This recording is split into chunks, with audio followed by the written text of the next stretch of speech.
The current issue of overconsumption of alcohol in Singapore is a market failure and is becoming more and more concerning to the government. The prevalent issue of alcohol abuse is very common among the youth of Singapore and is regarded as detrimental to the population. In a recent study, just over 50% of Singaporeans admitted to the consumption of alcohol, 7% of which were frequently consuming it. With most of the individuals ranging from 18 to 69 years old, the issue of overconsumption of alcohol impacts a vast majority of the population. Alcohol is a demerit good because when overconsumed, alcohol consumption is harmful for both consumers and third-party citizens. Overconsumption of alcohol is associated with an increased risk of hypertension, stroke, and certain cancers, and may also lead to liver cirrhosis, inflammation of the pancreas, and damage to the brain and heart. With nearly 400 deaths caused by alcohol in 2016 alone, alcohol consumers are not the only ones affected. Third-party citizens are also affected by the effects of overconsumption, as there were almost 200 cases of drunk driving accidents last year in Singapore and over 2,000 drunk driving arrests, with most drivers running red lights and exceeding speeding limits. These staggering figures show that overconsumption of alcohol provides negative externalities to third-party citizens in Singapore. A negative externality is where private benefits are greater than social benefits, causing overconsumption. In Singapore, there have even been cases of black markets in Geylang illegally selling alcohol for cheaper prices to youth under the age of 18. This unregulated market may lead to major health risks and cause more illicit activity in Singapore, perhaps increasing the selling of other contraband and demerit goods. This may lead to increased healthcare costs for the government as more and more Singaporeans feel the health risks of alcohol, which may also reduce the national productivity due to increased absences from work. Thus, the overconsumption of the demerit good alcohol in Singaporean markets is a market failure, as there exists a misallocation of resources and the market is allocatively inefficient.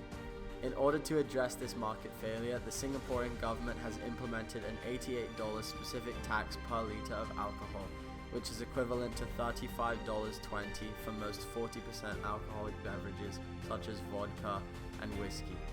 This acts as an incentive for alcohol users to reduce their consumption of alcohol due to the rise in price. This tax and rise in price can be represented on an indirect tax diagram. We can see that the supply of alcohol reduces and shifts inwards by a per unit tax of $35.20 as the cost of production for alcohol for producers increases and they are able to supply less quantity per unit price. As a result of supply shifting inwards, a new equilibrium is formed at a higher price and results in a contraction in quantity demanded for alcohol. Due to the addictiveness of alcohol, the price elasticity of demand is inelastic, as alcohol addicts might find it difficult to give up consuming alcohol due to the lack of close substitutes. Due to this price inelastic nature of demand, the effect of the tax is heavily felt by consumers, as the tax burden or tax incidence is higher on consumers. This means that a higher percentage of the tax is paid by consumers, as illustrated on the diagram by the box CB being larger than the box PB. This means that fewer consumers are willing and able to buy alcohol due to the high price, and the impact of the tax is largely felt by consumers, resulting in a diminishing consumer surplus. Ultimately, this graph illustrates how the specific tax reduces the quantity consumed of alcohol to a socially optimal Q1 and increases the price of alcohol to discourage and reduce the market failure of the overconsumption of alcohol. Yet, due to the inelastic nature of demand, the reduction in quantity demanded is proportionately less than the rise in price, and thus many alcohol addicts may continue to consume alcohol. This may make the tax less effective in reducing the overconsumption of alcohol and reducing the private costs for alcohol users. Furthermore, due to the rise in price, some consumers may look to other unregulated markets to supply at cheaper prices, possibly resulting in an expansion of underground markets for alcohol and further affect health due to unregulated production. Therefore, an increase in tax may only reduce the amount of youth and new alcohol users coming into the market and not significantly reduce the amount of alcohol users. However, the indirect tax is also regressive in nature, meaning that the tax is a higher percentage of income from low-income families, whereas it is a smaller percentage of income from the upper-class families, which is more likely to discourage low-income families from consuming alcohol. Thus, the tax may be more effective on lower-class families rather than the upper-class families. Firms such as Tiger Beer, who both produce and sell their products here in Singapore, are heavily impacted by the specific tax. The specific tax raises their costs of production and thus makes it more expensive for firms to produce the same amount of supply at a higher price, and thus alcohol producing firms will reduce their output of alcohol. The specific tax results in a lower total revenue collected, as shown on the diagram, and firms may look to move their factors of production to other similar industries such as beverages and soft drinks in order to maintain a profit motive. Through this specific tax, the government is able to correct the market failure and gain tax revenue, which is the sum of the consumer and producer burdens, which could be spent on implementing programs for alcohol recovery, negative advertising of alcohol, and to discourage drinking and driving. The government may also choose to subsidize healthcare to improve the health of the working class affected by the health risks of overconsumption of alcohol.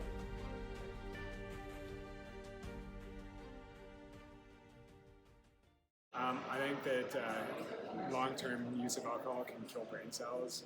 I also think that there's lots of costs, like people getting into fights, accidents, like road accidents happening from people being under the influence of alcohol. And why did you choose to stop over-consuming alcohol?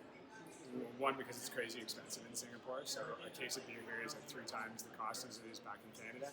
And 2, just as I've gotten older, I find that hangovers are way worse than they used to be, and it's just not worth the way I feel the next day. What are the health risks of alcohol, and why did you choose to stop over-consuming alcohol?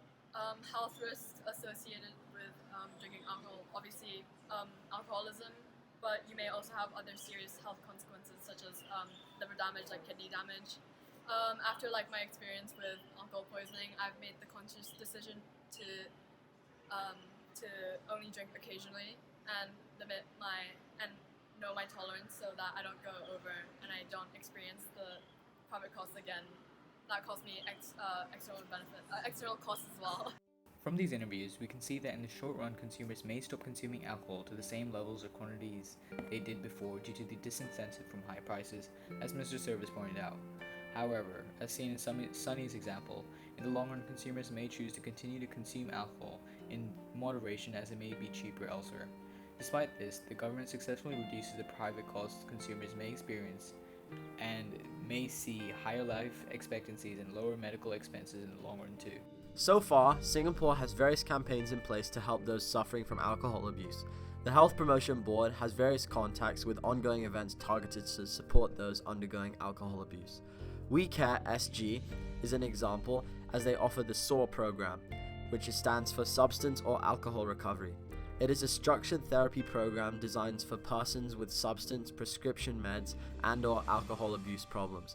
Counseling is provided by trained addiction specialists. The government has also increased the fine of selling alcohol to underage youth to $5,000 to combat the issue of unregulated markets forming, discouraging the vendors to sell to underage and form black markets.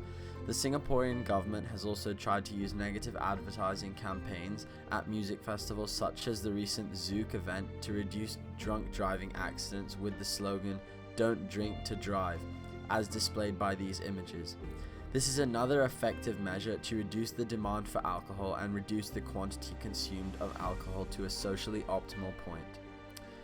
All in all, the tax is effective in correcting the market failure. of the overconsumption of alcohol, as it reduces the negative externalities caused to third-party citizens and brings the market for alcohol to a more allocatively efficient point by reducing the quantity demanded and consumed of alcohol.